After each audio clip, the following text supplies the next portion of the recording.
नमस्कार, बहुत स्वागत है आपका।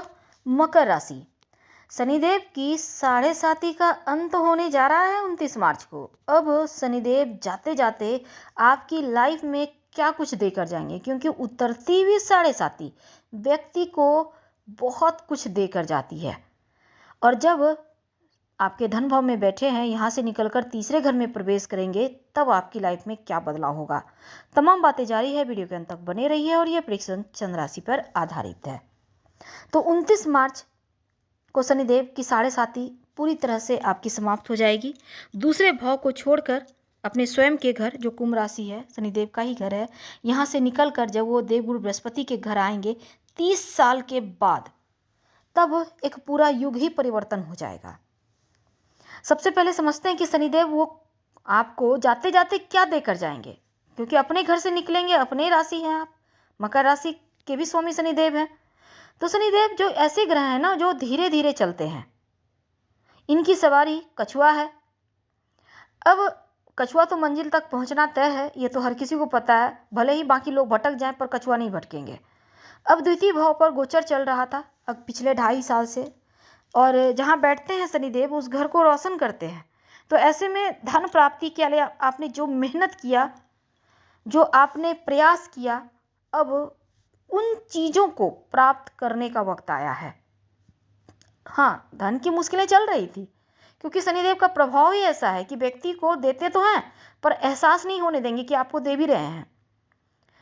हाँ, जाते समय आपको सब कुछ देकर जाएंगे। क्या होगा ना कि इनकी जो दृष्टि है चतुर्थ भाव पे थी, है वर्तमान में। अब शनिदेव योग कारक हैं, प्रॉपर्टी संबंधी कोई काम था, चौथा घर प्रॉपर्टी का भी है, माँ का भी है। शनिदेव की एक दृष्टि आपके 8वें घर पर थी। पैसा बहुत सारा ब्लॉक हो चुका था, वो धन प्राप्त होगा। पैसा फंसा हुआ है, जाते जाते वो दिलवा कर जाएंगे। अब देखिए, पिछले 2.5 साल से चल रही जो शनिदेव की साढ़े साती का अंतिम चरण था, उससे आपको मुक्ति मिलेगी। ये पहला है। धन को लेकर जो अभी तक आपने स्ट्रगल किए, अब आप अपने लक्ष्य तक पहुंचेंगे। धन भाव के स्वामी अपने धन भाव में आएंगे। अब धन के मामलों में एक अच्छा ये है कि आप बुद्धि से धन कमाएंगे, धन प्राप्ति के एक से ज़्यादा स्रोत बनेंगे। पारिवारिक जीवन में मुश्किलें थी, विवाह नहीं हो पा रहा था या किसी भी तरह की उलझन थी आपके रिश्तों में, उससे आपको मुक्ति दिलवाएंगे। अगर आपके जीवन साथी के साथ तालमेल का अभाव था, वो अब रिश्ता आपका बढ़िया हो जाएगा। दूरियां कम होंगी, शांति बना रहेगा। उनकी दृष्टि अष्टम पे है, रुकावट तनाव की स्थिति थी, उन बाधाओं से अब मुक्ति मिलेगी। अब एक और चीज़ है कि 29 मार्च को जैसे ही शनिदेव मीन राशि में आएंगे, वैसे ही आपके अंदर जो डर था, भय था, जो एक आपको लगेगा अब आप धीरे धीरे आज़ाद हो रहे हैं। धीरे धीरे आपके अंदर कॉन्फिडेंस बढ़ रहा है। धीरे धीरे आप महसूस करेंगे कि दिमाग आपका एकदम से कूल होने लगा है। तो ये वरदान होगा आपके लिए, आपको आज़ादी फील होगी। अब धन भाव में शनिदेव के रहने से आर्थिक मामलों में मजबूती तो था, पर यहाँ एक सबसे अच्छा ये बात होगा कि आपको शुभ फल अब मिलना शुरू होगा।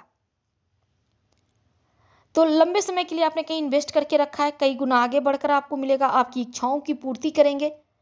एक दृष्टि एकादश भाव से हटेगा, तीसरे भाव पर इनका प्रभाव आने वाला है। मतलब लक्ष्य की प्राप्ति की तरफ आप आगे बढ़ेंगे। आपके अंदर जो कॉन्फिडेंस लेवल है वो जागृत हो जाएगा और आप पूरी ताकत से आगे बढ़ेंगे।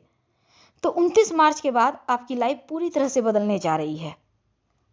लेकिन इसके पहले आपकी लाइफ में जो तनाव था, जो धन की मुश्किलें थी, पारिवारिक परेशानी थी, माता पिता के स्वास्थ्य को लेकर परेशान थे, माता पिता से दूरियां हो गई थी, पिता के करियर में टेंशन थी, अब उन चीज़ों से आज़ादी मिलेगा। शनिदेव आपके राशि के स्वामी है और ये उनका महापरिवर्तन आपको समर्थन ही देगा।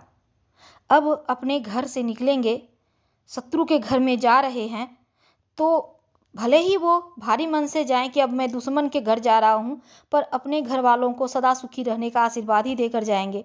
स्वास्थ्य की मुश्किलों से आपको बाहर निकालेंगे। हाँ, शनिदेव टीचर हैं, वो आपको पढ़ाते हैं, आपको सिखाते हैं लाइफ क्या है। अगर वो उनकी साढ़े साती ढैया ना आए ना, तो व्यक्ति पूरा लाइफ भ्रम में ही रह जाए। वो आपको सही गलत में भेद करना सिखाते हैं, न्याय करना सिखाते हैं, आपकी आंखें खोलते हैं। जैसे ही आपके तीसरे घर में आएंगे, आप पूरी तरह से साढ़े साती से आज़ाद हो जाएंगे। और यहाँ पर आते ही जो वायु तत्व के ग्रह हैं शनिदेव जल तत्व की राशि में आएंगे, थोड़ी हलचल तो होगी, उथल पुथल तो होगा। अब ये समझिए कि तीसरे घर में आने से आपका साहस, आपका पराक्रम, आपका हौसला का घर है, लेकिन ये टूटेगा नहीं, बढ़ेगा, हिम्मत बढ़ेगा, कॉन्फिडेंस बढ़ेगी आपके अंदर।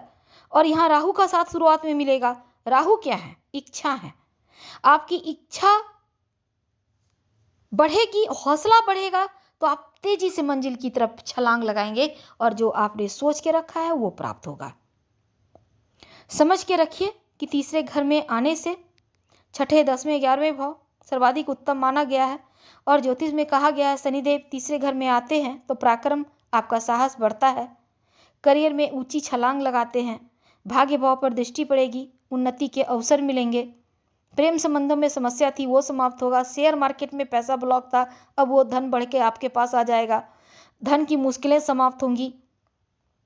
12वें घर पर उनकी एक दृष्टि, बड़े निवेश जो आपने करके रखे थे उसका अब लाभ मिलेगा, जमीन, भूमि, वाहन, मकान का सुख मिलेगा, धन बेवजह खर्च जो हो रहे थे अब वो खर्च होना कम होंगे, लंबी दूरी की यात्रा के योग बनेंगे, विदेश जाकर आप पढ़ाई करना चाहते हैं, नौकरी करना चाहते हैं, अवसर मिलेंगे, आप घूमने जाना चाहते हैं अब आप जा पाएंगे, यानी खुलकर सांस लेने का वक्त आ गया है। अब शनिदेव का सबसे बड़ा वरदान क्या होगा?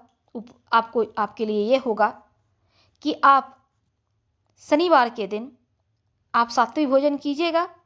और चूंकि शनिदेव आपके लिए आपके राशि के स्वामी हैं, दूसरे घर में बैठे थे, तो थोड़ा सा वाणी कुटुंब का घर है, तो जो चीज़ें अधूरी रह गई थी वो अब बनेगा। अब परिवार में कोई शुभ कार्य होगा, आपने कुछ सोच कर रखा है वो बढ़ेगा, कहीं ना कहीं से पैसा आएगा।